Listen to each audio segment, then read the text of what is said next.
നമസ്കാരം.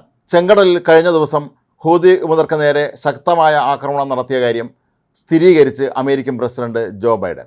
അമേരിക്കയുടെയും ബ്രിട്ടൻ്റെയും സൈന്യം ഒരുമിച്ചാണ് ഹൂതി ശക്തി കേന്ദ്രങ്ങൾ ആക്രമിച്ചത്. യുദ്ധവിമാനങ്ങളും അന്തർവാഹിനികളും യുദ്ധക്കപ്പലുകളും എല്ലാം ഉപയോഗിച്ചാണ് വിമതർക്ക് നേരെ ശക്തമായ തോതിൽ ആക്രമണം നടത്തിയത്. ഇനിയും ഇത്തരത്തിലുള്ള നടപടികളുമായാണ് ഹൂതി വിമതർ മുന്നോട്ട് പോവുകയാണെങ്കിൽ ശക്തമായ നടപടി തന്നെ വീണ്ടും ഉണ്ടാകും എന്നാണ് ജോ ബൈഡൻ മുന്നറിയിപ്പ് നൽകിയിരിക്കുന്നത്. അമേരിക്കൻ പ്രസിഡന്റ് പറയുന്നത് അമേരിക്കൻ പൗരന്മാരുടെ ജീവിതം അപകടത്തിലാവുന്ന തരത്തിൽ, അവരുടെ ജീവനൊക്കെ തന്നെ അപകടത്തിലാവുന്ന തരത്തിൽ ഹൂതി വിമതർ ഇനിയും പെരുമാറുകയാണെങ്കിൽ നടപടി ശക്തമാക്കും എന്ന് പറഞ്ഞ ബൈഡൻ ആഗോളതലത്തിൽ തന്നെ വ്യവസായ വാണിജ്യ മേഖലയ്ക്ക് ഇത് കനത്ത തിരിച്ചടിയാണ് ഇവരുടെ ആക്രമണങ്ങൾ നൽകുന്നത് എന്ന കാര്യം പ്രത്യേകം ഓർമ്മിപ്പിച്ചു.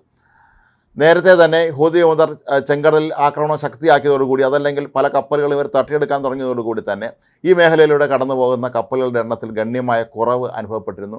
മറ്റ് പല മാർഗങ്ങളും വഴിയാണ് ഇപ്പോൾ കപ്പലുകൾ കടന്നു പോകുന്നത്. ലോകത്ത് ഒരുപക്ഷെ ഏറ്റവും അധികം കപ്പൽ വഴിയുള്ള ഈ വാണിജ്യം നടക്കുന്ന ഒരു മേഖലയാണ് ചെങ്കടൽ. അവിടെയാണ് ഇവർ നിരന്തരമായി ഇത്തരത്തിലുള്ള ആക്രമണം നടത്തുന്നതും അതുപോലെ തന്നെ ഹെലികോപ്റ്ററുകളിലും മറ്റും പറന്നെത്തി കപ്പലുകളെ ആക്രമിക്കുന്ന രീതിയൊക്കെ തുടരുന്നത് ഹൂതി വിമതരാണ്.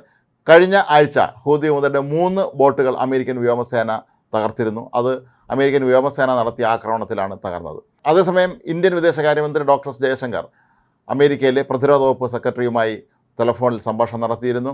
ചെങ്കടലിൽ കപ്പലുകൾക്ക് നേരെ നടക്കുന്ന ഹൂതി വിമതരുടെ ആക്രമണത്തിന് എതിരെ ഒരു ശക്തമായ കൂട്ടായ്മ രൂപീകരിക്കുന്നതിൽ ഇന്ത്യയുടെ പിന്തുണ ഡോക്ടർ ജയശങ്കർ അറിയിച്ചിട്ടുണ്ട്.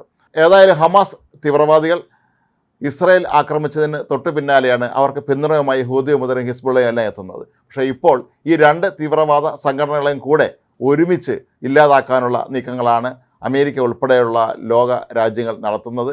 ഇസ്രായേലിന് എല്ലാ കാര്യങ്ങളിലും അമേരിക്ക പിന്തുണ നൽകുന്നില്ല എങ്കിൽ പോലും ഇത്തരത്തിലുള്ള ഈ ഹൂതി വിമതരെയും അല്ലെങ്കിൽ ഹമാസിനെയും ഹിസ്ബുള്ളയൊക്കെ നേരിടുന്നതിൽ 100% പിന്തുണയാണ് പ്രഖ്യാപിച്ചിട്ടുള്ളത്. ഏതായാലും അമേരിക്കൻ പ്രസിഡന്റ് ജോ ബൈഡൻ്റെ ഈ ഒരു മുന്നറിയിപ്പ് ഹൂതി വിമതർക്ക് വലിയൊരു താക്കീതാണ്.